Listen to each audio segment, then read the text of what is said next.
एक prestigious family का higher होने के नाते मैंने 15 साल की उम्र में फैमिली बिजनेस संभालना शुरू कर दिया था। 17 साल की उम्र तक मैंने फैमिली बिजनेस को दसियों खरब तक एक्सपेंड कर दिया। 19 साल की उम्र में कॉर्पोरेशन के कोर बिजनेस एरियाज पर मेरा और भी ज्यादा कंट्रोल था। लेकिन अपने ट्विन भाई के साथ मेरे 20वें जन्मदिन की पार्टी पर, जो कि की ग्रुप में पावर ट्रांसफर का भी दिन था, मेरे दादाजी ने फैमिली हेड के स्टेटस का प्रतीक, वो वुडन सील, उस निकम्मे इंसान को दे दिया जिसे सिर्फ दूसरों की कमाई पर जीना आता था। मेरे भाई ने उसे बड़े गर्व से वह सील लेते हुए देखा और दिखावे के लिए मुझे और मेरी होने वाली पत्नी को कंधे पर थपथपाया और खुशी मनाई। तब मुझे समझ आया कि वे सिर्फ सबसे बड़े बेटे के टाइटल को अहमियत देते हैं।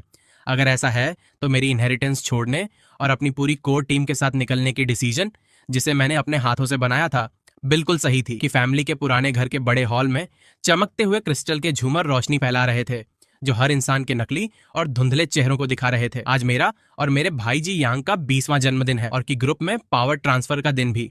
मैं जी यांग हियर बनने के लिए तैयार किया गया था। सभी को लग रहा था कि आज रात मेरे दादाजी फैमिली का हेड मुझे बनाएंगे। मेरे हाथ में वाइन का ग्लास था, होठों पर हल्की मुस्कान थी। मैंने जबरदस्ती मुस्कुराने की कोशिश की। हर तरफ से बधाई लेते हुए मैंने सबका अभिवादन किया, लेकिन मेरी नजर मेरे दादाजी पर थी, जो मेन कुर्सी पर बैठे थे। उन्होंने गहरे लाल रंग का चोगा पहना था। उनका रूप बेहद प्रभावशाली था। उनका हाथ एक काली लकड़ी की डिब्बी को सहला रहा था, जिसमें जी फैमिली की असली पावर थी। स्टेज पर मास्टर ऑफ सेरेमनीज एक उत्साह भरा भाषण दे रहे थे। माहौल अपने चरम पर था और अंत में मेरे दादाजी खड़े हो गए। पूरा हॉल एक पल के लिए शांत हो गया। उन्होंने गला साफ किया और साफ गूंजती हुई आवाज में कहा, आज मेरे दोनों पोतों का 20वां जन्मदिन है। यह वह दिन भी है जब इस बूढ़े व्यक्ति को रिटायर हो जाना चाहिए।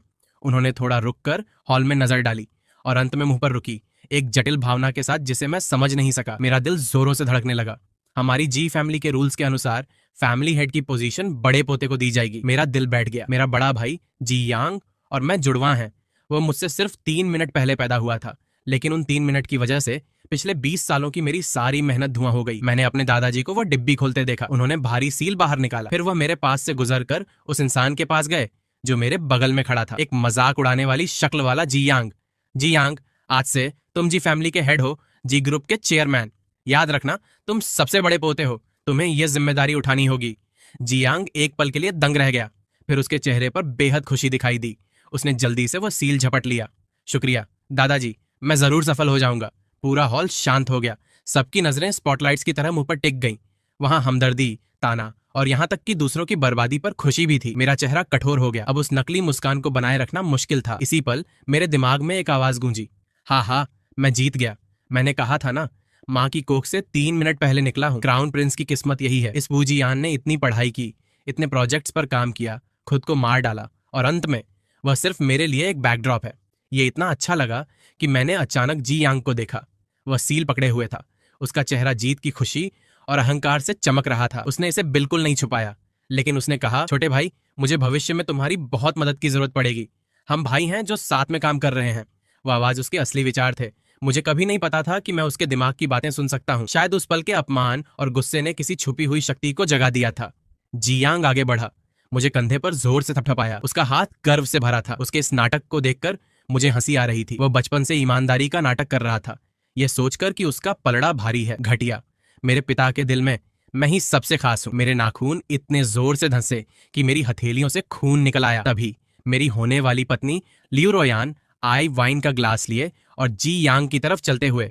उसने वो महंगी फॉर्मल ड्रेस पहनी थी जो मैंने उसके लिए खरीदी थी। उसके गाल शर्म से लाल थे, आंखें चमक रही थीं। भाई जी यांग, बधाई हो, मैं आपको टोस्ट करूंगी।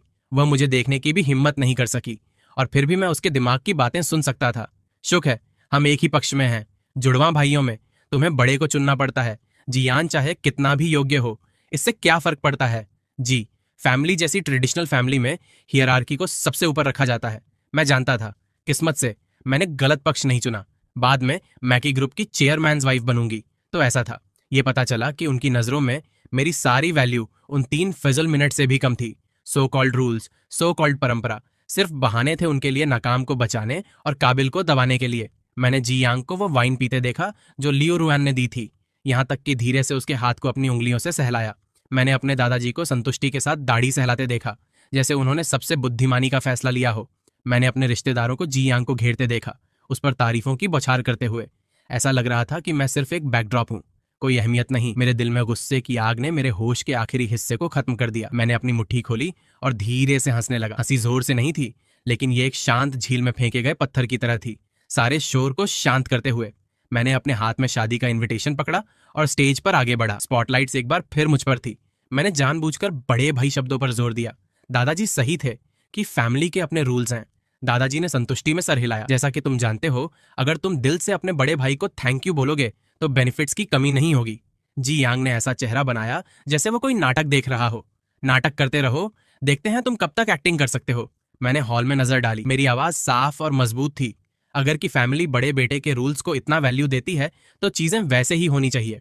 मैं जियान सबके सामने घोषित करता हूं कि मैं अपनी इनहेरिटेंस के अधिकार छोड़ता हूं और कि ग्रुप से विड्रॉ करता हूं। मेरे शब्दों पर पूरा हॉल, जो शांत था, खड़ा हो गया, मेरी तरफ उंगली दिखाते हुए गुस्से में कांप रहा था। तुमने क्या कहा, तुम बास्टर्ड? मैंने भीड़ को नजरअंदाज किया और आगे कहा, इसके अलावा मैंने ही फाउंड किया और मैं हर चीज का पूरा इंचार्ज हूं। स्टार्टअप प्रोजेक्ट का कोर, सारा प्रोजेक्ट डेटा, कस्टमर रिसोर्सेज और आने वाले 3 सालों का डेवलपमेंट प्लान सब मेरा पर्सनल इंटेलेक्चुअल प्रॉपर्टी है, तो यह नेचुरल है कि मैं उन्हें अपने साथ ले जाऊं। ये कहने के बाद मैंने एमसी को हटाया और वहां से निकलने के लिए मुड़ गया। जैसे ही मैं जियांग के पास से गुजरा, मैंने उसके दिमाग के घबराहट भरे विचार सुने। क्या वह लोगों को ले जाना चाहता है? ये किस तरह का प्रोजेक्ट लॉन्च है? क्या ये कंपनी प्रोजेक्ट नहीं है? नहीं, मैं उसे जाने नहीं दे सकता। उसने मुझे रोकने की कोशिश की, लेकिन मैंने सिर्फ एक ठंडी नजर डाली। जनाब, कृपया थोड़ी मर्यादा रखिए। मेरे पीछे हॉल के एक और हिस्से में सूट में एक नौजवान खड़ा हो गया। वह मेरा सबसे काबिल असिस्टेंट है, लिंजो। उसने कुर्सी से अपनी जैकेट उठाई और पीछे बैठे 2 टेबल्स के लोगों से शांत स्वर में कहा, मिस्टर की जा चुके हैं, हम यहाँ क्या कर रहे हैं? अपना सामान पैक करो, कल नई जगह रिपोर्ट करो। समझ गए। उन 2 टेबल्स से 20 से ज्यादा लोगों ने एक साथ खड़े होकर मेरा साथ दिया। वे जी ग्रुप के टेक्निकल डिपार्टमेंट से थे, मार्केटिंग और प्रोजेक्ट डिपार्टमेंट्स के सभी कोर पर्सनल के साथ। उन्होंने बिना पीछे मुड़े सीधे दरवाजे तक मेरा अनुसरण किया। पूरा हॉल मौत जैसी शांति में डूब गया। सिर्फ मेरा निकम्मा बड़ा भाई बचा, अपने हाथ में गरम सील पकड़े हुए, और मेरे दादाजी का उतरा हुआ चेहरा। मैं की फैमिली के पुराने घर के बड़े दरवाजे से बाहर निकला। रात की हवा हल्की ठंडक लिए हॉल से आ रही इत्र की घटिया महक को उड़ा ले गई। लिंजो ने मुझे छेज किया, बुदबुदाते हुए जैकेट मेरे कंधों पर डाल दी। मिस्टर की, गाड़ी तैयार है। मैंने सर हिलाया और पीछे की सीट पर बैठ गया। कोर टीम के 20 से ज्यादा सदस्यों ने भी पीछे आ रही गाड़ियों में जगह ली। किसी ने एक भी फालतू सवाल नहीं पूछा। उन्होंने सिर्फ अपने काम से अपना पक्ष जाहिर किया। ये सभी लोग पर्सनली मेरे द्वारा यूनिवर्सिटी से भर्ती किए गए थे और मेरे लीडरशिप में हमने साथ में अनगिनत रातें जागकर बिताई थी, अनगिनत कठिनाइयां पार की थी और एक दूसरे पर विश्वास बनाया था। हमने बहुत पहले ही उस रिश्ते को पार कर लिया था जिसमें सिर्फ सुपीरियर सबऑर्डिनेट का संबंध होता है। गाड़ी इस पॉश इलाके से तेजी से निकल गई। मैंने पीछे देखने वाले शीशे में कीगागुजे को छोटा होते देखा, वह जगह जिसे मैं कभी घर मानता था। तभी मेरा फोन लगातार बजने लगा। मेरे दादाजी का फोन था। मैंने फोन काट दिया और नंबर तुरंत ब्लॉक कर दिया। उसके तुरंत बाद जी यांग ने कॉल किया। मैंने आंसर का बटन दबाया। क्या तुम पागल हो? अभी के अभी वापस यहाँ आओ। जी यांग, मैं क्या कह रहा हूँ उस पर ध्यान दो। हम अब भाई नहीं हैं, हम सिर्फ ऑर्डिनरी बिजनेस राइवल्स हैं। तुम्हें क्या लगता है तुम मेरे राइवल बन सकते हो? डोंट फॉरगेट, तुम जो पैसा अपने बैंक अकाउंट में खर्च करते हो वह सब जी फैमिली का है। मैं तुम्हें बता रहा हूँ, तुम जानते हो मैंने दादाजी से तुम्हारे सारे कार्ड्स फ्रीज करने को कहा है। देखते हैं तुम उन लोगों को कैसे सपोर्ट करोगे। याद दिलाने के लिए शुक्रिया, लेकिन मुझे लगता है कि बोनस मनी और पर्सनल इन्वेस्टमेंट्स जो मैंने खुद कमाए थे वो मेरे अपने बिजनेस शुरू करने के लिए काफी होने चाहिए। कहने के बाद मैंने फोन काट दिया। जियांग नहीं जानता था कि 18 साल की उम्र से मैं प्रोजेक्ट बोनस और पर्सनल इन्वेस्टमेंट्स का उपयोग करके काफी स्टार्टअप कैपिटल जमा कर रहा था। मैंने कभी अपनी उम्मीद दूसरों पर, यहां तक कि रिश्तेदारों पर भी नहीं रखी। तथ्यों ने साबित किया कि मैं सही था। बहुत जल्द लियू रोयान ने भी कॉल किया। परेशान मत हो, मैं जानती हूं तुम अभी बहुत दुखी हो, लेकिन दादाजी बूढ़े हैं, तुम उन्हें इस तरह गुस्सा नहीं कर सकते। घर जाओ और उनसे माफी मांगो। अभी भी मामला सुधारने का मौका है। सुधारने का मौका? लियू रोयान, जब उसने पहले जियांग को टोस्ट किया था तब उसने ऐसा नहीं सोचा था। फोन के दूसरे छोर पर वह अचानक शांत हो गई। क्या मैंने तनाव कम करने में मदद करने के लिए ऐसा नहीं किया? तुम जानते हो, तुम मेरे दिल में हो। सच में, तो अब तुम अपने दिल के इंसान को अपने नए घर के लिए बदल सकती हो। घर का मालिक की फैमिली से है।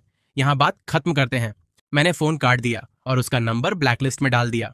फाइनली शांति है। लिंजो ने फ्रंट सीट से मुझे टैबलेट पकड़ाया। एक नजर डालिए, ये वह है जो हमारी टीम ने लॉन्च प्रोजेक्ट के बारे में तैयार करने के लिए पूरी रात मेहनत की है।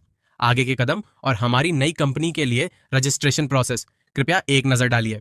मैंने टैबलेट लिया, उस पर लिखे ढेर सारे डेटा को देखा। मेरा दिल जो धोखे से ठंडा हो गया था अब थोड़ी गर्मी महसूस कर रहा था। कंपनी का नाम शिनकी टेक्नोलॉजी रखते हैं। लिनजो की आंखें चमक उठी।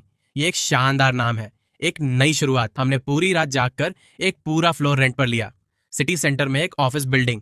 अगली सुबह जबकि ग्रुप के एम्प्लॉइज ने देखा कि इंजीनियरिंग और मार्केटिंग डिपार्टमेंट्स के मुख्य लोग गायब हो गए हैं, पूरी कंपनी में हड़कंप मच गया। जी यांग चेयरमैन के ऑफिस में बैठा था। डिपार्टमेंट हेड्स की अर्जेंट रिपोर्ट्स को सुनकर मेरा सर दर्द कर रहा था। क्या फोंक हुआ कंपनी के साथ कोलैबोरेटिव प्रोजेक्ट? फाइनल वर्जन आज ही जमा करना है। इंचार्ज व्यक्ति कहाँ है? तुम वकल जी यान के साथ चला गया। तो सिटी के पश्चिम में रियल एस्टेट प्रोजेक्ट के ऑनलाइन प्रमोशन का क्या? ये अगले हफ्ते लॉन्च होने वाला है। मैं इस प्रोजेक्ट के लिए इंतजार कर रहा हूँ। मार्केटिंग डिपार्टमेंट के डायरेक्टर ली वह भी चले गए कि ग्रुप में मेरे द्वारा लगाए गए पुराने कॉन्टैक्ट्स के जरिए मैं मीटिंग में हो रही हर चीज पर नजर रख रहा था। ये नखरे और एहसान फरामोश लोग, जियान ने उन्हें क्या जादू या नशे की दवा दी है? उन्हें जाने दो। अगर लोग नहीं है तो भी दुनिया चलेगी। मेरे लिए नए लोग हायर करो। मेरे लिए उन्हें भर्ती करने के लिए बहुत पैसा खर्च करो, बहुत जल्द। कि ग्रुप के एचआर डिपार्टमेंट ने बाजार से लोगों को भर्ती करना शुरू किया, लेकिन उन्हें जल्द ही एहसास हुआ कि जो लोग सच में काबिल थे, जी यान द्वारा छोड़े गए मुसीबत को संभालने के बारे में सुनकर सबने मना कर दिया। हर कोई जानता था कि प्रोजेक्ट जी यान द्वारा शुरू किया गया था, जिसने उसके अंदर तकनीकी रुकावटों और मार्केट नेटवर्क को अकेले बनाया था। उसकी कोर टीम के अलावा बाहर के लोग इसे समझ नहीं सकते थे। 3 दिन बाद कोर टीम के जाने और की प्रोजेक्ट्स के रुकने की खबर से की ग्रुप का स्टॉक प्राइस 10% गिर गया। जी यांग का डेब्यू नाकाम रहा और नई की टेक्नोलॉजी ऑफिशियली स्थापित हो चुकी थी। तान की टेक्नोलॉजी के ओपनिंग डे पर कोई बड़ा फंक्शन नहीं था। बस हमारे 20 से ज्यादा फाउंडिंग एम्प्लॉइज ने हमारे नए ऑफिस में शैंपेन की बोतल खोली। सबने पहले की ग्रुप को अपना सब कुछ दिया था। आज से हम अपना भविष्य खुद बनाएंगे। हर कोई जोश से भरा था। उनकी आंखों में उम्मीद थी। वे सब टेक्नोलॉजी और मार्केट में पायनियर्स थे कि ग्रुप के कठोर मैनेजमेंट सिस्टम से आजाद हो गए थे। उनकी रचनात्मकता बाहर आ गई थी। पहली चीज जो हमने की वह स्टार्टअप प्रोजेक्ट का कोर प्रोडक्ट, एक पूरी तरह से नया स्मार्ट होम कंट्रोल सिस्टम, उसे बेहतर और अपग्रेड करना था और अर्ली मार्केट लॉन्च के लिए तैयार होना था। यह प्रोडक्ट पहले की ग्रुप के लिए साल के दूसरे हिस्से का मुख्य प्रोजेक्ट था। अब यह तान की टेक्नोलॉजी का हथियार बनेगा मार्केट में पहली जीत के लिए। इस बीच की ग्रुप पूरी तरह से बिखरा हुआ है। वे सो कॉल्ड एक्सपर्ट्स, जिन्हें की धुओंग ने महंगी सैलरी पर भर्ती किया था, प्रोजेक्ट के लॉन्च और छूटे हुए कोड के सामने पूरी तरह से हेल्पलेस हैं। ट्रेनिंग सेशन के दौरान उन्होंने जी यांग के साथ जोर जोर से बहस की। सीधा कहूं तो पुरानी टीम जो कोड छोड़कर गई है वह कचरा है। यह बेहद खराब और कमर्शियली बेकार है। सही है, इसका लॉजिक ही गलत है।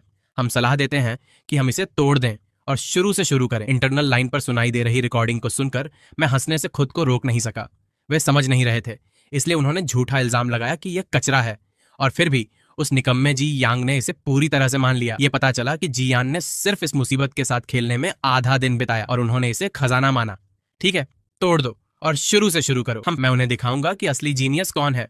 और इसलिए जी यांग ने पेन पटक दिया और नई टीम के प्लान को रिजेक्ट कर दिया, उस प्रोजेक्ट को छोड़कर जिसे हमने पहले ही 90% पूरा कर लिया था। शुरू से शुरू करने के इस फैसले ने डायरेक्टली जी ग्रुप को कम से कम अरबों युआन A&D कॉस्ट्स में डुबोने और इस प्रोजेक्ट पर और 6 महीने बर्बाद करने के लिए मजबूर किया। हालांकि दादाजी रिटायर हो गए थे, वे कंपनी के हर कदम पर नजर नहीं रख सकते थे।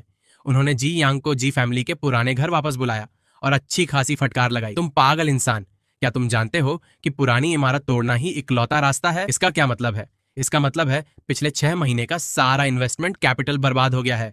जी यांग ने जिद करते हुए बहस की। दादाजी, नए एक्सपर्ट्स ने पहले ही कहा है, जी यान सिर्फ एक चमकदार लेकिन बेकार फैसाड छोड़ गया है। दादाजी, तुम हमेशा यह नहीं मान सकते कि वह जो भी करता है सही है। अब वह हमारा दुश्मन है। दादाजी, तुम बहुत पक्षपाती हो। इस स्थिति में भी तुम अभी भी जी यान को बचा रहे हो। मुझे कुछ नया बनाना है, उसे देखने दो कौन सही है। अंत में दादाजी उसे समझा नहीं सके और अनिच्छा से उसे जारी रखने दिया। इस बीच मैंने इस मौके का फायदा उठाया। 1 महीने बाद शिनकी टेक्नोलॉजी ने अपना पहला प्रोडक्ट लॉन्च किया। मैं स्पॉटलाइट के नीचे खड़ा था, मीडिया और पोटेंशियल पार्टनर्स के सामने हमारा काइमिंग स्मार्ट होम सिस्टम पेश कर रहा था। काइमिंग सिस्टम तुम्हारी जिंदगी बदल देगा। यह सिर्फ एक कंट्रोलर नहीं बल्कि एक इंटेलिजेंट और समझदार पर्सनल असिस्टेंट भी है। मार्केट में सभी समान प्रोडक्ट्स से बेहतर इसके smooth experience, user friendly design और स्ट्रांग कंपैटिबिलिटी के साथ काइमिंग सिस्टम ने लॉन्च होते ही टेक वर्ल्ड में हलचल मचा दी। इसके लॉन्च के दिन ही हमने 3 मुख्य डोमेस्टिक फर्नीचर कंपनीज के साथ स्ट्रेटेजिक पार्टनरशिप साइन किए, जहां कॉन्ट्रैक्ट्स की कुल वैल्यू 175 बिलियन वियतनामी डोंग से ज्यादा थी। तान की टेक्नोलॉजी एक रात में मशहूर हो गई। हमारे ऑफिस फोन्स लगातार बज रहे थे। इस बीच की ग्रुप ने अपने नए प्रोजेक्ट की धुओंग के लिए सिर्फ प्रिलिमिनरी स्ट्रक्चर पूरा किया था। न्यूज पर मेरी डैशिंग अपीयरेंस को देखकर और काइमिंग सिस्टम के डेजलिंग फीचर्स को देखकर वो पागल हो गया और ऑफिस में अपना पसंदीदा एंटीक वाच तोड़ दिया। इम्पॉसिबल, ये असंभव है। क्या ये वो प्लान नहीं है जिसे मैंने रिजेक्ट किया था? तुम इससे बस 1 महीने में इस स्तर तक कैसे परफेक्ट कर सकते हो? फाइनली उसे एहसास हुआ कि वह उन सो कॉल्ड एक्सपर्ट्स द्वारा धोखा खा गया था। जिसे वह कचरा समझता था, वो असल में एक सोने की खान थी जो पूरे मार्केट को पलट सकती थी। लेकिन उसने खुद ही सोने को कचरे में फेंक दिया कि ग्रुप का स्टॉक प्राइस एक बार फिर गिर गया। बोर्ड ऑफ डायरेक्टर्स में बूढ़े शेयर होल्डर्स, दादाजी के समर्थक शिकायत करने लगे। चेयरमैन ने देखा कि इसका कितना शोर मच गया है। जैसे ही जी यान गया, कंपनी और उसके नए बिजनेस सेगमेंट्स डूबने के कगार पर थे। अब वे हमारे प्रोजेक्ट का उपयोग करके हमारा कंपटीटर बन रहे हैं। ये किस तरह की स्थिति है? दादाजी चेयरमैन की कुर्सी में बैठे थे। उनका चेहरा इतना सख्त था कि उसे देखकर डर लग जाए। वह गद्दार बेटा जी यान ने अपने पंख फैला लिए हैं और मुझे ही काटने की हिम्मत की है। वह नहीं जानता कि यह सिर्फ शुरुआत है। काइमिंग सिस्टम की कामयाबी ने शिनकी टेक्नोलॉजी को इंडस्ट्री में मजबूती से स्थापित होने में मदद की है। हमने इस कामयाबी का फायदा उठाया, तेजी से अपना मार्केट बढ़ाया।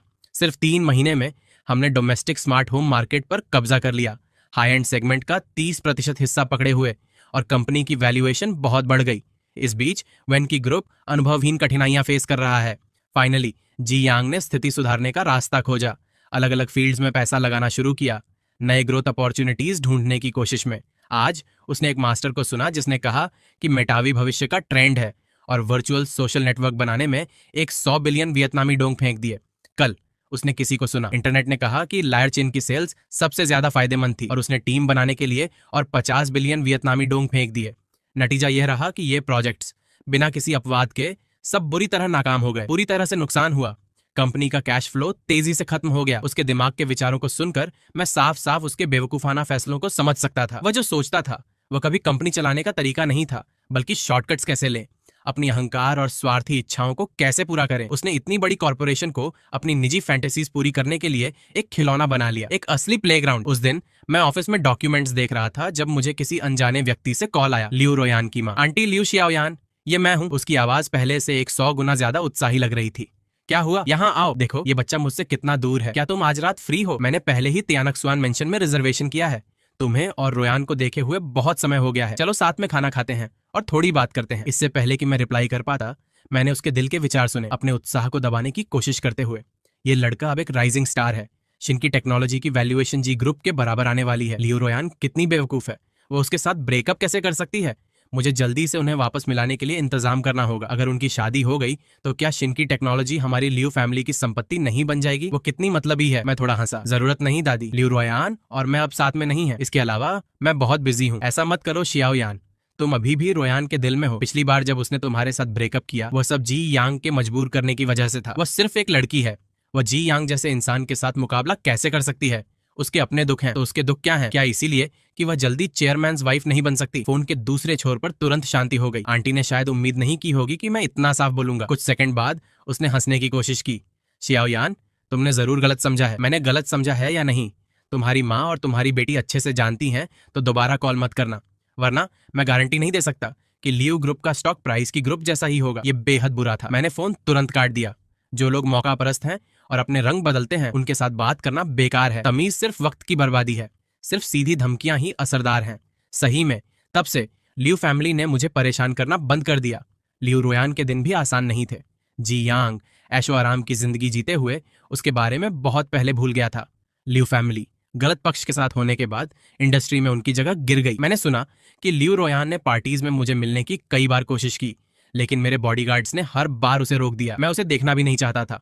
कुछ लोग एक दूसरे को जिंदगी भर के लिए खो देते हैं और मेरे पास इन फालतू लोगों और चीजों पर वक्त बर्बाद करने के लिए समय नहीं है। मेरा लक्ष्य इस पुरानी सड़ चुकी जगह को पूरी तरह से खत्म करना है, जो सिर्फ खून और पद को अहमियत देती है, जैसे जी ग्रुप। जी ग्रुप की फाइनेंशियल सिचुएशन बहुत ही नाजुक हो गई है। जी यांग के बेवकूफाना इन्वेस्टमेंट्स एक गड्ढे की तरह हैं। कंपनी के पैसे को तेजी से खत्म कर रहे हैं। अलग अलग हिस्सों का गिरना भी गंभीर चिंता है। मुख्य बिजनेस ग्रुप की कमाई को खत्म कर रहा था। बैंक ने उन्हें उधार चुकाने के लिए दबाव डालना शुरू किया। सप्लायर्स भी पैसे मांगने के लिए आ गए। फाइनली जी यांग घबरा गया। उसके पास अपने दादाजी से मदद मांगने के लिए एक बार फिर जी फैमिली के पुराने घर वापस जाने के अलावा कोई चारा नहीं था। स्टडी में उनके दादाजी नए फाइनेंशियल रिपोर्ट को देख रहे थे। उनके हाथ गुस्से से कांप रहे थे। 6 महीने से कम में तुमने कंपनी का क्या हाल कर दिया है? जी फैमिली की सालों पुरानी विरासत तुम जैसे निकम्मे बेटे द्वारा खत्म होने वाली है। जियांग जमीन पर बैठ गया। आंसू और नाक उसके चेहरे पर बह रहे थे। दादाजी, मैं गलत था, मैं सच में गलत था। कृपया मेरी एक और बार मदद कीजिए, बस एक आखिरी बार। ओल्ड मैन के पास जरूर पैसे का गुप्त खजाना है। अगर वे उसे निकालने के लिए तैयार हैं तो कंपनी बच सकती है। एक बार यह संकट खत्म हो जाए, मैं जरूर रास्ता ढूंढ लूंगा। दादाजी ने अपनी आंखें बंद कर ली। उनका चेहरा थकान और निराशा से भरा था। बोलने से पहले वे लंबे समय तक शांत रहे। अभी भी एक रास्ता है। कौन सा रास्ता? जी यांग को लगा जैसे उसे जिंदगी मिल गई हो। जी यान से माफी मांगो। दादाजी की आवाज में अनिच्छा थी। उसे वापस आने के लिए कह रहे थे। अगर वो वापस आता तो वे झांग परिवार का ठप्पा दे देते, उसका डेप्यूटी बनने के लिए। ये इस हद तक आ गया था और उसने फाइनली अपना सर झुका लिया। लेकिन बदकिस्मती से बहुत देर हो चुकी थी। ये सुनकर जी यांग तुरंत गुस्से में पागल हो गया। नहीं, बिल्कुल नहीं। मुझे उसे माफी मांगने के लिए और मुझे उसका डेप्यूटी बनने के लिए?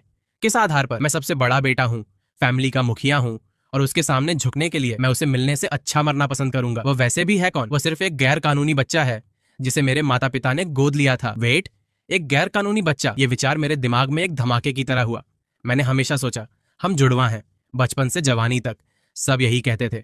क्या मुझे तुरंत लिंजो को अपने सभी कनेक्शंस का इस्तेमाल करके उस हॉस्पिटल की जांच करने के लिए कहना चाहिए जहां मैं पैदा हुआ था, और उस साल के सारे रिकॉर्ड? 3 दिन बाद लिंजो मेरे डेस्क पर मेरी बर्थ सर्टिफिकेट की पीली पड़ी कॉपी और फॉरेंसिक रिपोर्ट लाया। बर्थ सर्टिफिकेट पर मां का नाम वही है, लेकिन बच्चे की जानकारी में सिर्फ जी यांग का नाम है। और इस रिपोर्ट और भी साफ है। एक रिपोर्ट जी यांग और मेरे माता पिता के लिए है, जो खून का रिश्ता दिखा रही है, जबकि दूसरी मेरे माता पिता और मैं। एक बार फिर ये कोई खून का रिश्ता नहीं दिखा रही। ये पता चला कि मैं असल में की फैमिली का वंशज नहीं था। मैं सिर्फ जी यांग के साथ उसी दिन पैदा हुआ बच्चा था। हॉस्पिटल में गलती से बदला गया। नहीं, शायद ये कोई गलती नहीं थी।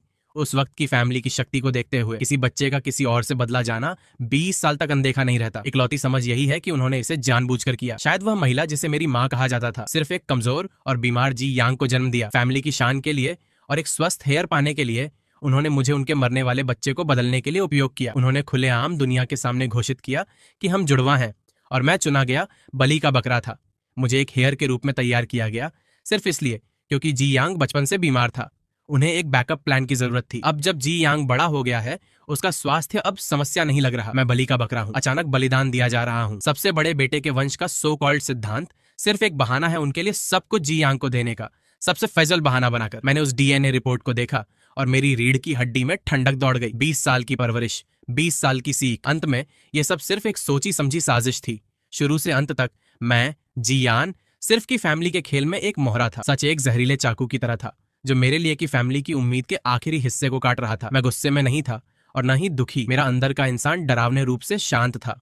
अगर मेरा की फैमिली में कोई अंधा विश्वास नहीं था तो मैं आगे जो भी करता उसमें कोई मानसिक बोझ नहीं होता। दादाजी के दबाव में जी यांग ने फाइनली अनिच्छा से मुझे कॉल किया। कॉल कनेक्ट होने के बाद उसने आधे दिन तक रोका, फिर फाइनली दांतों में दबाकर कुछ शब्द कहने में सफल हुआ। जी यान, क्या तुम फ्री हो? चलो थोड़ी बात करते हैं। डैम जी यान, बस पैसे मिलने तक रुक जाओ। बस देखो मैं तुम्हारे साथ कैसे निपटता हूँ, बस रुक जाओ। जी यान, मैंने उसके दिमाग में गालियां सुनी। उसने शांति से पूछा, क्या बात है?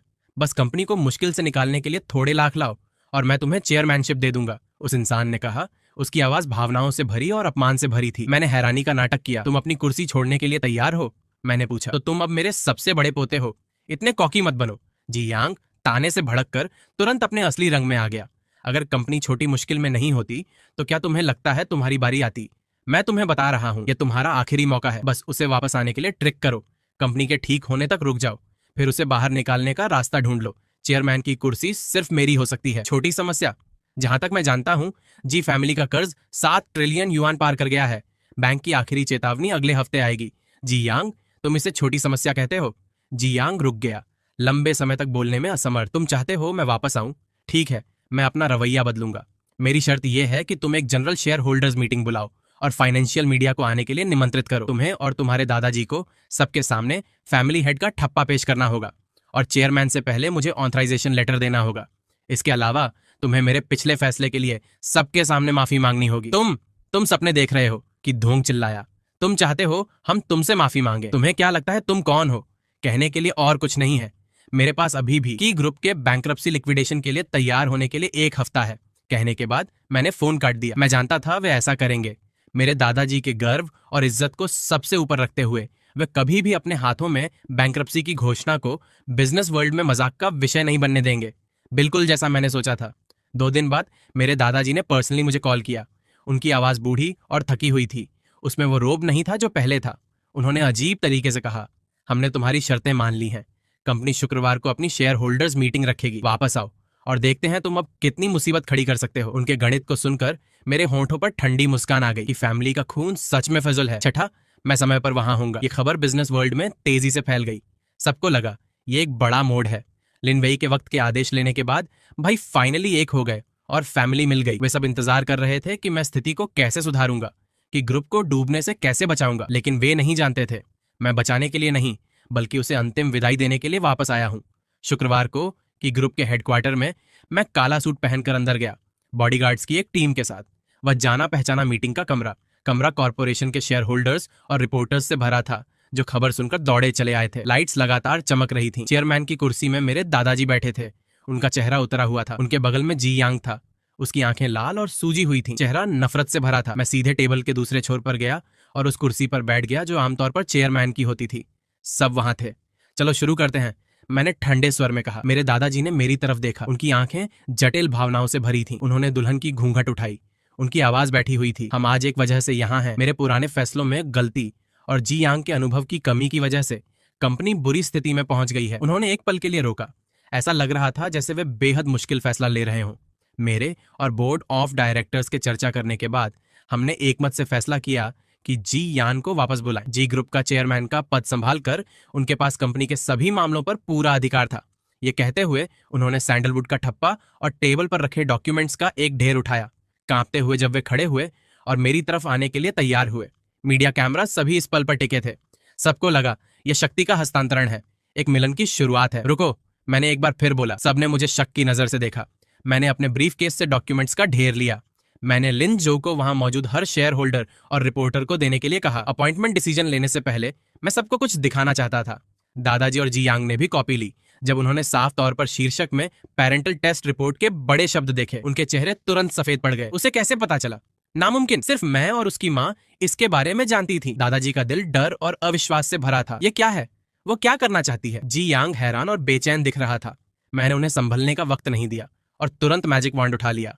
Ladies and gentleman, Zee family में वापस स्वागत होने से पहले मैं एक सच्चाई साफ करना चाहता हूं जो पिछले 20 सालों से छुपी हुई थी। मैं जी यान बिल्कुल भी जी फैमिली का वंशज नहीं हूं।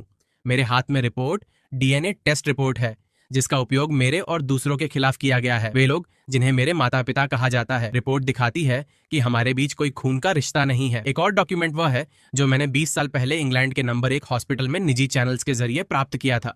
ये निकल गया बर्थ रिकॉर्ड है। रिकॉर्ड दिखाता है कि आज से 20 साल पहले मिसेस की ने सिर्फ एक बच्चे को जन्म दिया था। वह जी यांग है।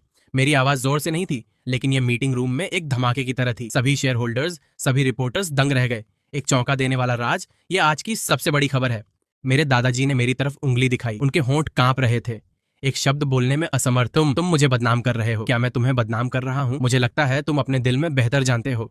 20 साल पहले सबने देखा कि जी यांग कमजोर और बीमार था। डर था कि अगर वह मर गया तो जी फैमिली के पास वंश आगे बढ़ाने के लिए कोई नहीं होगा। तो तुम हॉस्पिटल से एक स्वस्थ बच्चा घर लाए और फिर दुनिया को घोषित किया कि हम जुड़वा हैं। सही, मैं वो बच्चा हूं जिसे तुमने बैकअप की धुओं की परछाई ट्रीट किया, जिसे तुमने पिछले 20 सालों से परवरिश की।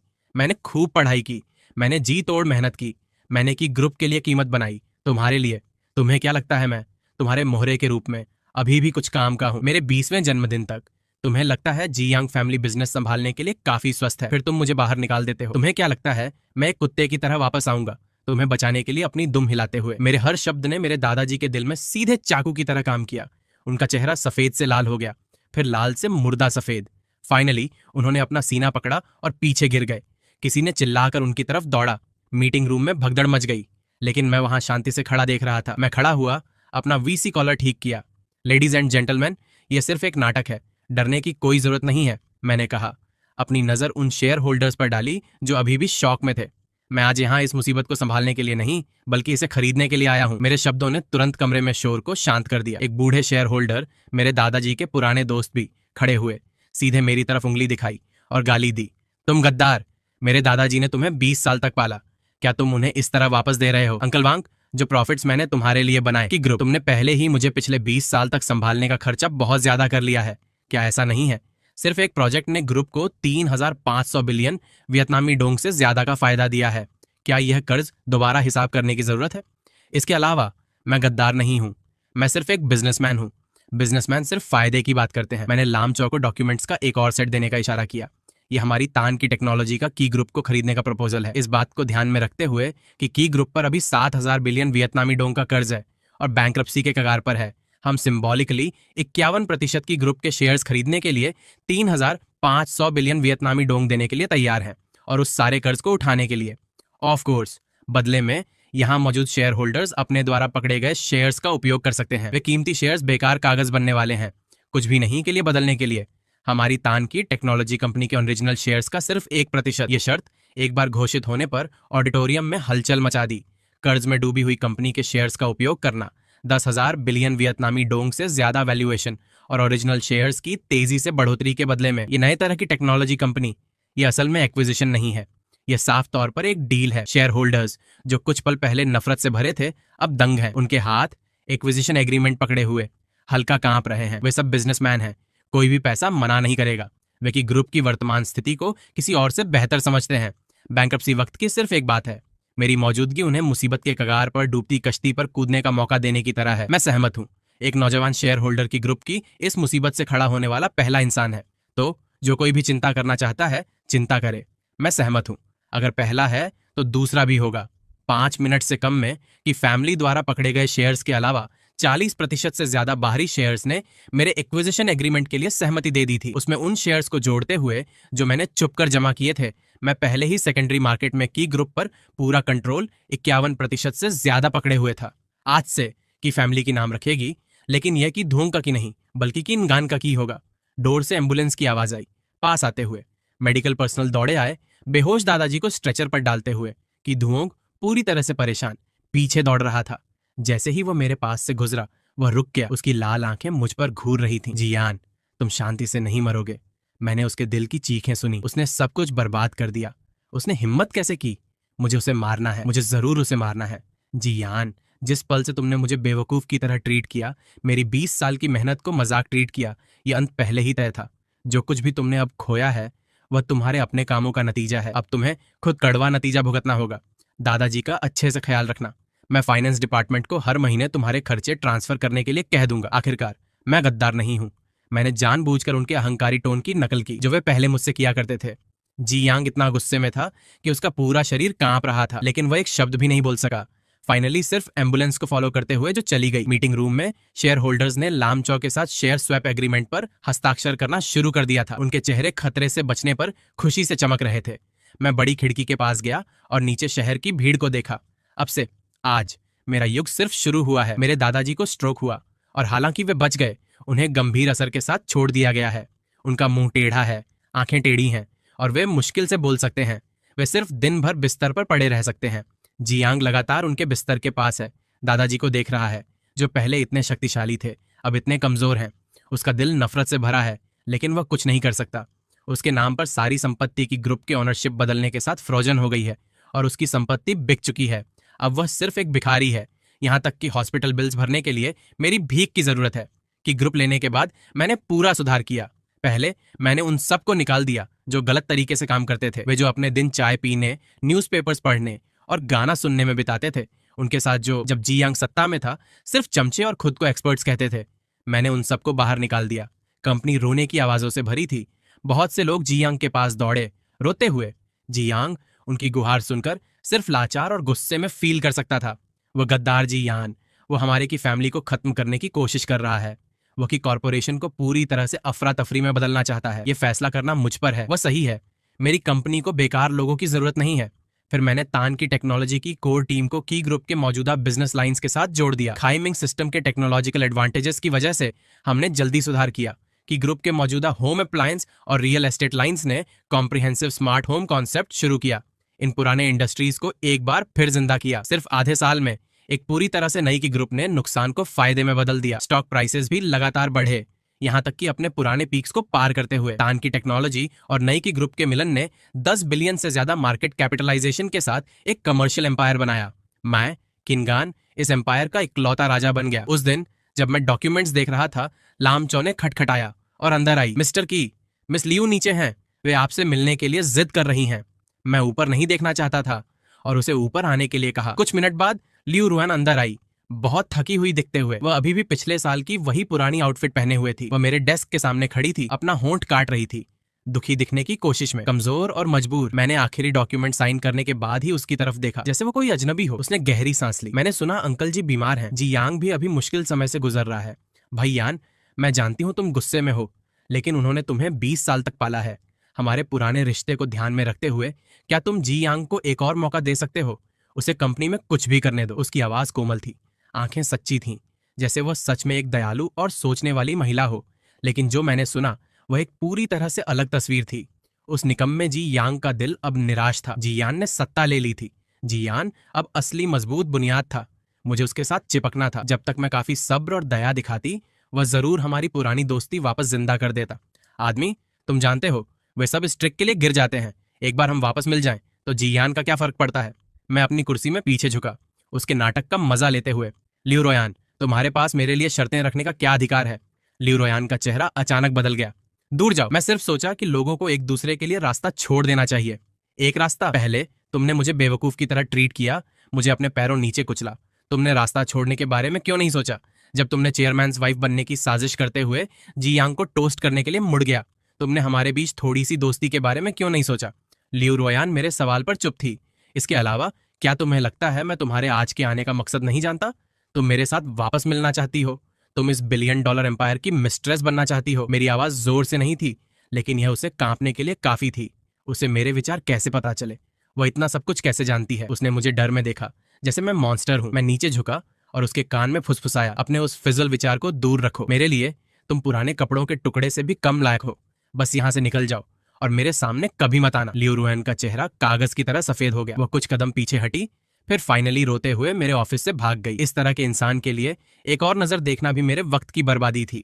लियू रोयान के साथ निपटने के बाद मेरी जिंदगी शांति में लौट आई। लेकिन जी यांग सिर्फ उतने से संतुष्ट नहीं था। उसने वह हर महीने के खर्चे लिए जो मैंने उसे भेजे थे और मेरे बारे में झूठी अफवाहें फैलाना शुरू कर दिया, कहते हुए कि मैं गद्दार हूं, अपने पिता को बीमारी की तरफ धकेला है और फैमिली का बिजनेस हड़पने के लिए गलत तरीके अपनाए हैं। कुछ मीडिया आउटलेट्स सच्चाई से अनजान कहानी को व्यूज के लिए मसाला लगाकर दिखाने लगे। अचानक मैं आज के जमाने का सबसे बड़ा गद्दार बन गया। लिंजो ने गुस्से में न्यूज़पेपर मेरी तरफ फेंका। मिस्टर जी और उनकी टोली बहुत आगे बढ़ रही है। क्या हमें लॉयर का वार्निंग लेटर भेजना चाहिए? जरूरत नहीं। मैंने न्यूज़पेपर में डॉक्टर्ड फोटो को देखा, जिसे डर और चालाक दिखाने के लिए बदला गया था, और सर हिलाया। उसे मुसीबत खड़ी करने दो, जितना बड़ा उतना अच्छा। मैंने जी यांग के विचार सुने। हाँ, इस पूरी चीज को इतना बड़ा कर दो ताकि हर कोई किनगान का असली चेहरा देख सके। मुझे तुम्हारी इज्जत खत्म करनी है, तब शेयर होल्डर्स जरूर उससे नाखुश होंगे। मेरे पास कंपनी वापस लेने का मौका होगा। नादानी में उसने सोचा, पब्लिक ओपिनियन पैसा हिला सकता है। मैंने उसे नजरअंदाज किया और उसके ऑनलाइन ट्रोलिंग के नाटकों को जारी रखा। उसने अपनी छवि बनाई, एक दुखी बड़ा भाई जिसे छोटे भाई ने धोखा दिया। जैसे ही वह पब्लिक ओपिनियन को चरम पर ला रहा था, मैंने एक मुख्य फाइनेंशियल मैगजीन के साथ एक्सक्लूसिव इंटरव्यू दिया। इंटरव्यू के दौरान मैंने अपने खिलाफ सारे आरोपों में से किसी का खंडन नहीं किया। मैं शांति से टेस्ट रिजल्ट्स पेश किए, कैसे मुझे बलि का बकरा बनाया गया और फिर आसानी से फेंक दिया गया। मैंने खुलेआम पूरी सच्चाई बता दी। साथ ही मैंने फाइनेंशियल एविडेंस दिया जो दिखाता है कि कैसे उन छोटे महीनों में जब जी यांग सत्ता में था, उसने बेवकूफाना फैसले लिए जिसके लिए कंपनी को $1 बिलियन से ज्यादा का नुकसान हुआ। जब पूरी सच्चाई ठंडे आंकड़ों और सबूत के साथ सामने आई, पब्लिक ओपिनियन तुरंत बदल गया। जिन लोगों ने पहले जी यांग के लिए हमदर्दी दिखाई थी, अब उनसे नफरत करते थे। एक गद्दार, एक निकम्मा व्यक्ति जो अपने एहसान करने वाले को खत्म करने का सपना देखता था।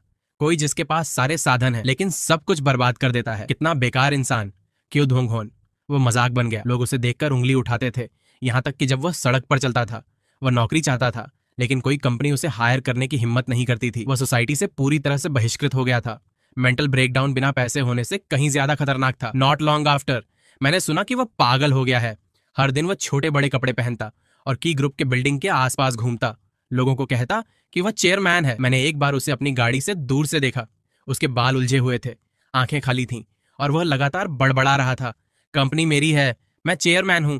मैंने गाड़ी का शीशा चढ़ा लिया और बिना किसी भावना के वहां से निकल गया। उस पर दया शायद, लेकिन यह सब उसका अपना किया धरा था। पागल होने के बाद जी यांग को साइकियाट्रिक हॉस्पिटल में डाल दिया गया। खबर सुनकर उसके दादाजी, पहले से ही कमजोर, पूरी तरह से टूट गए और हॉस्पिटल में मर गए।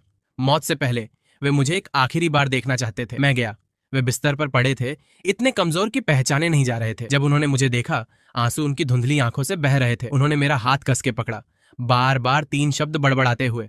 शब्द साफ नहीं थे। उन्होंने माफी मांगी और मैं उनके अंतिम शब्द सुन सकता था। वे गलत थे, पूरी तरह से गलत। अगर उन्होंने शुरुआत से मुझे चुना होता तो चीजें इस तरह नहीं होती। उन्होंने मुझे दुख दिया था और उन्होंने अपने पूर्वजों को दुख दिया था। मैंने कुछ नहीं कहा, सिर्फ चुपचाप उन्हें देखता रहा। उनका हाथ गिरने तक मैंने उनकी आंखें बंद कर दी। हर शिकायत, सही और गलत, उनकी मौत के साथ धुआं हो गई। मैंने फ्यूनरल के प्रबंध करने के लिए बड़े पोते का फर्ज निभाया। फ्यूनरल में बहुत कम लोग आए कि फैमिली के रिश्तेदार मेरे द्वारा बाहर निकालने के बाद पहले ही मुझसे नफरत करते थे तो वे क्यों आते। लियाओ परिवार के लोग हालांकि आए। ल्यूफू मुझसे बात करना चाहती थी, लेकिन मेरी ठंडी नजर ने उसे पीछे हटने पर मजबूर किया। ल्यूरोयान भी आई। वो एक कोने में खड़ी थी, मुझे दूर से देख रही थी। उसकी आंखें जटिल भावनाओं से भरी थीं। वो पहले से बहुत दुबली दिख रही थी। मैंने सुना कि लियूजिया नई जगह के साथ चिपकना चाहते हुए उसे उससे 20 साल बड़े गंजे आदमी के साथ शादी करने के लिए तैयार कर रही थी। उसका भविष्य अब मुझे चिंता नहीं देता। फ्यूनरल के बाद मैं लंबे समय तक कब्र के सामने अकेला खड़ा रहा। हवा पेड़ों के बीच से गुजर रही थी, जैसे कुछ कहने की कोशिश कर रही हो। बस हो गया। मेरी जिंदगी के 20 साल एक सपने की तरह थे। चुना जाना, परवरिश होना, छोड़ दिया जाना और फिर मुसीबत से लड़कर वापस आना। अब सब कुछ ठीक हो गया है।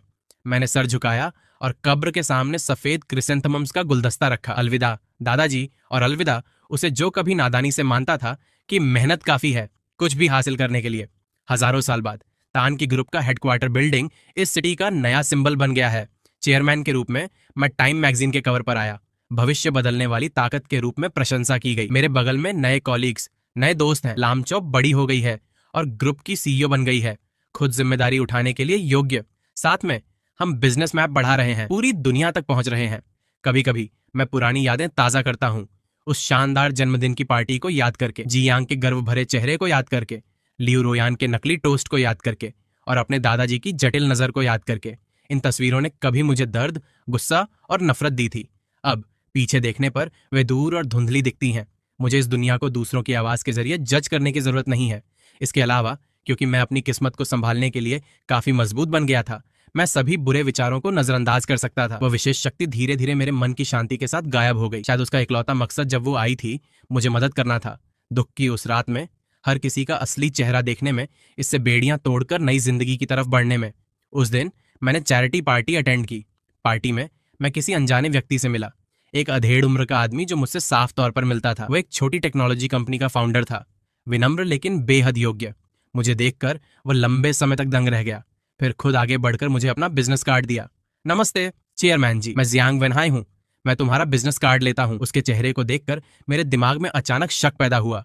मैंने तुरंत लिनजो को उसकी जानकारी की जांच करने के लिए कहा। रिजल्ट्स ने मेरे शक को सही साबित किया। 21 साल पहले उसकी पत्नी ने इंग्लैंड के नंबर 1 हॉस्पिटल में एक बच्चे को जन्म दिया, लेकिन बच्चा पैदा होने के बाद उसे दिल की गंभीर बीमारी थी। हॉस्पिटल ने उन्हें बताया कि बच्चा 1 साल से ज्यादा जिंदा नहीं रहेगा। उसका पिता तबाह हो गया था, लेकिन गरीबी की वजह से वे महंगा इलाज नहीं कर सकते थे। फाइनली पैदा होने के तीसरे दिन बच्चा मर गया। हॉस्पिटल ने डेथ सर्टिफिकेट जारी किया और वह मेरे की फैमिली द्वारा गोद ले जाने से 1 दिन पहले था। सब कुछ आंसुओं में था। मैं वो बच्चा हूं जिसे मर जाना चाहिए था कि फैमिली ने अपनी शक्ति और पैसे का उपयोग मेरे मौत को झूठा दिखाने, मेरी बीमारी को ठीक करने और मुझे वापस उनकी परिवार में लाने के लिए किया, ताकि मैं उनका रिजर्व प्लेयर बन सकूं। मैंने दूर देखा, जहां जियांग वेनहाई दूसरों के साथ टेक्नोलॉजी पर चर्चा कर रहा था। मेरा दिल जटिल भावनाओं से भरा था। उसे कोई आइडिया नहीं था कि उसका बेटा, जो बचपन में मर गया था, असल में अभी भी जिंदा है। इसके अलावा उसका बेटा वह बन गया था जिसे वह शायद अपने जीवन में कभी नहीं पा सकता। मैं उसे मिलने नहीं गया। अतीत खत्म हो गया है। जिद करके इसे दोबारा लाना हम दोनों में से किसी के लिए अच्छा नहीं होगा। मैंने सिर्फ लिनजो को आर्टिक ग्रुप के नाम पर उसकी कंपनी में बड़ा इन्वेस्टमेंट करने के लिए कहा, उन्हें तकनीकी रुकावटों को पार करने में मदद करते हुए। इसे एहसान के छोटे कदम की तरह समझो, पिता के प्यार को वापस करने का तरीका जो 20 साल तक देरी से आया था। शाम खत्म होने पर मैं होटल से बाहर निकला। सिटी का रात्रि का नजारा चमकदार था, रोशनी। मैंने तारों भरे आकाश की तरफ देखा। अब से मेरी जिंदगी बेड़ियों और धोखे से आजाद होगी। बस मैं और जो मैं अपने हाथों से बनाता हूं, एक अनंत चमकदार भविष्य।